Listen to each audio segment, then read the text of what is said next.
उग्र मशेषासुरसूदिना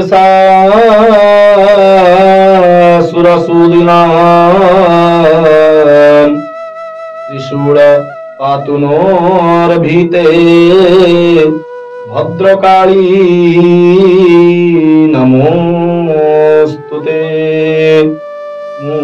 पंडित श्री संजीव महापात्र आपणଙ୍କୁ आजिर सप्तम दिवस बा सप्तम अध्याय स्वागत जनाउछि।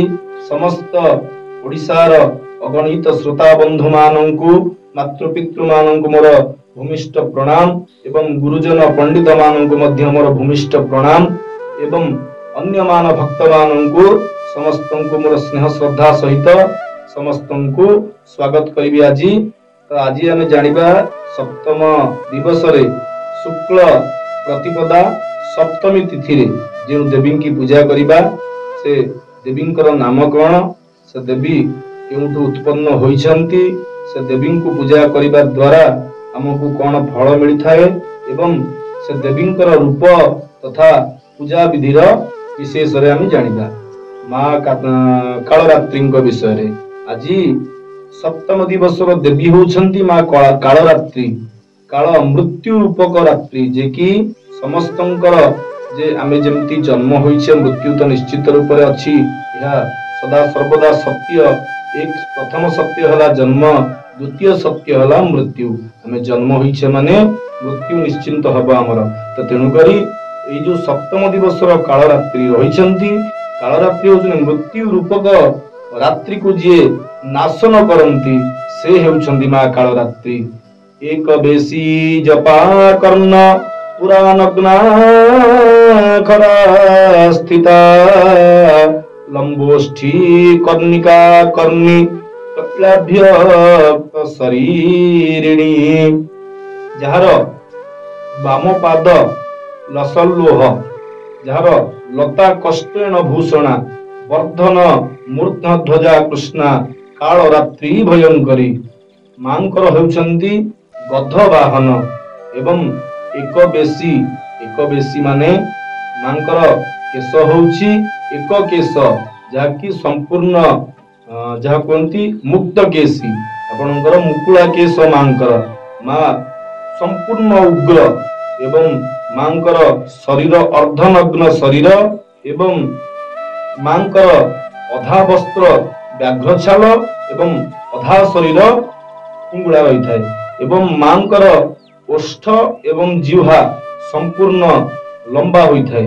मांकर जिह्वा मध्य शरीर स्वरूप लंबा होई थाए एवं शरीर संपूर्ण रूप रे तैल आपण जेमिति तैल शरीर रे मार्जना करूछंती मांकर शरीर संपूर्ण रूप रे तैलपूर्ण जे कि तेलिया आमे जोटा कहूछे तेलिया स्वरूप मांकर शरीर एवं मां अत्यंत क्रोधी एवं जेतेबेले मां असुर मानकर नाश करिथांती अत्यंत रूप रे क्रूर रूप रे मां समस्तंकु नाशन करिथांती।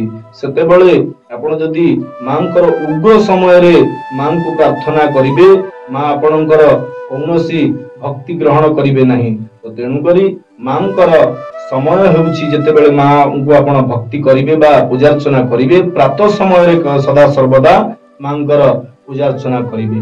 काहेकि ना कालरात्रि होउछंती अत्यंत क्रोधी अत्यंत जेतेबेले दानव मानंकु वध करंती बा निवारण करंती विनाशन करंती अत्यंत क्रोध रूप रे से विनाशन करिथांती। तो आमे सेतिकी भक्ति भाव रे सेतिकी सही समय रे पूजा अर्चना कले मां आमंकु मातृ रूप रे कृपा वर्षा करिवे। जे कहितली जे मृत्यु रूपक रात्रि की जे नाशन करंती सह कालरात्रि अर्थ समस्त प्राणी मानंकर समस्त भक्त मानंकर समग्र विश्वर जेते प्राणी रहिछंती जीव जंतु रहिछंती समस्तंकर मृत्यु रूपक रात्रि को नाशन करंती से देवी होचनी कालरात्रि। एही नाम रे शास्त्र एवं ब्रह्मा विष्णु महेश्वर मां को नामित करिछंती। मांकर खर्पर धरिछंती मां गुध्र वाहन एवं मांकर कृष्ण वस्त्र कृष्ण अर्थात कला वस्त्र मांकर धारण करिछंती व्याघ्र छाल सहित कला वस्त्र मध्य अर्ध शरीर रे आपण मां धारण करिछंती। तत् सहित ମାଙ୍କର ଉପାସନା କରିବା ଦ୍ୱାରା ମା ସମଗ୍ର ଶରୀରର ଯେତେ ରୋଗ ବ୍ୟାଧି ଅଛି ନିବାରଣ କରନ୍ତି, ସମସ୍ତ ଶରୀରର ପୀଡ଼ା ନିବାରଣ କରନ୍ତି। ଯଦି ଭକ୍ତି ପୂତରେ ମାଙ୍କୁ ଆମେ ପୂଜାର୍ଚ୍ଚନା କରିବା ବା ଉପାସନା କରିବା, ମା ସମସ୍ତ ଶରୀରର ପୀଡ଼ା ହରଣ କରିଦେବେ ଏବଂ ଆପଣଙ୍କ ଉପରେ କୃପା ଦୃଷ୍ଟି ରଖିବେ।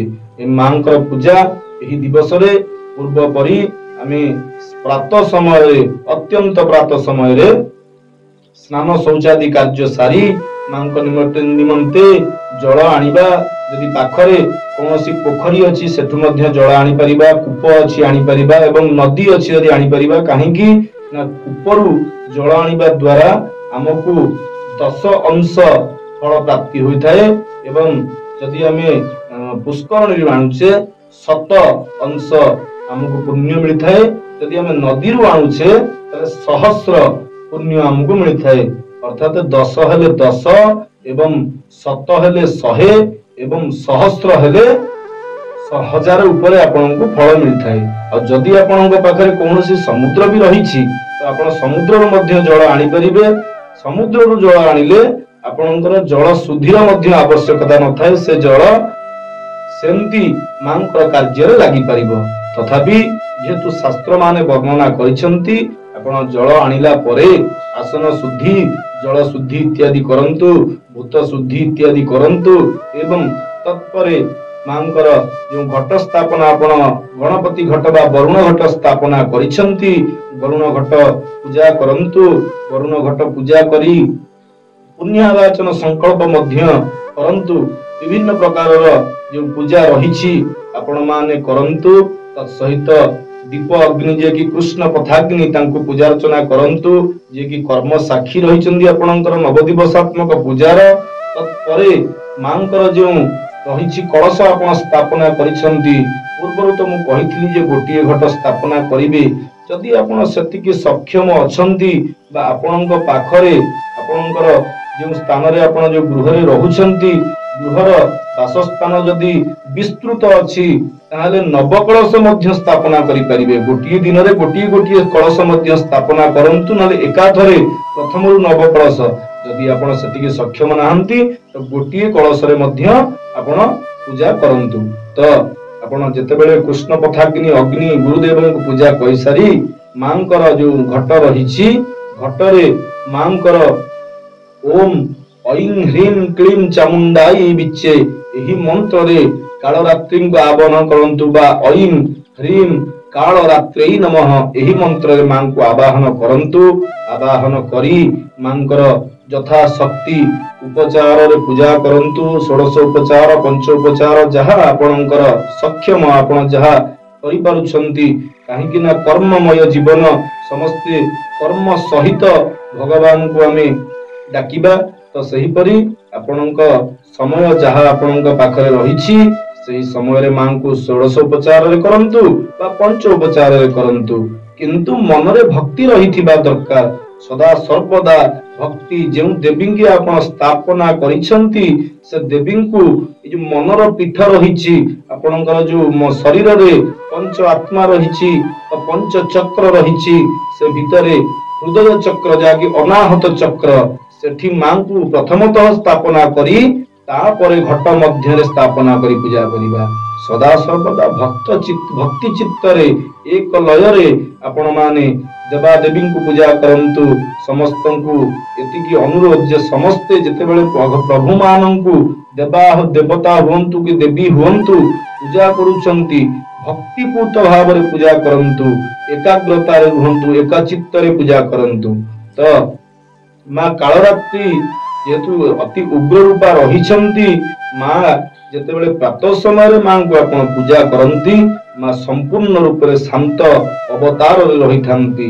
ତ ମାଙ୍କୁ ଯେତେବେଳେ ଆପଣ ପୂଜା କରୁଛନ୍ତି ମା ସମ୍ପୂର୍ଣ୍ଣ ଶରୀରରେ ଆପଣଙ୍କର ଯୋଉ ରହିଛି ରୋଗ ବ୍ୟାଧି କଷ୍ଟ ତାକୁ ନାଶନ କରିବା ସହିତ ପୂର୍ବରୁ କହିଛି ଯେ କାଳରାତ୍ରି ଆପଣଙ୍କର ଯୋଉ ଆମର ଯେକି ପୂର୍ବ ଜନ୍ମରେ ଆମେ ଯୋଉ କର୍ମ କରିଥାଉ ତାର ମଧ୍ୟ କିଛି ଫଳ ଆମକୁ ଏ ଜନ୍ମରେ ମିଳିଥାଏ।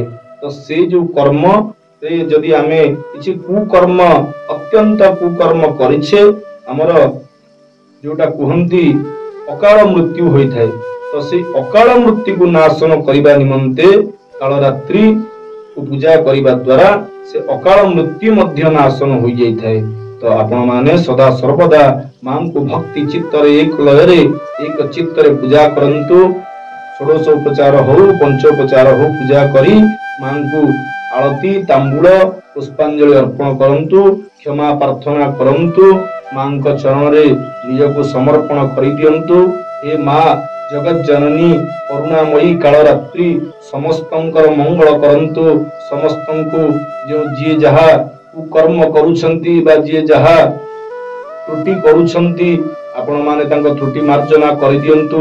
समस्तंक शरीर आरोग्य रहु, समस्ते ए संपूर्ण समग्र पृथ्वी देवादेवीमय हे उठु, समस्तंकर कर्म सुसाफल्य मंडित हेउ, समस्तंक परिवार विश्वर मंगल हेउ, यही कामना करी कालरात्रि को आरती पुष्पांजलि प्रदान करंतु।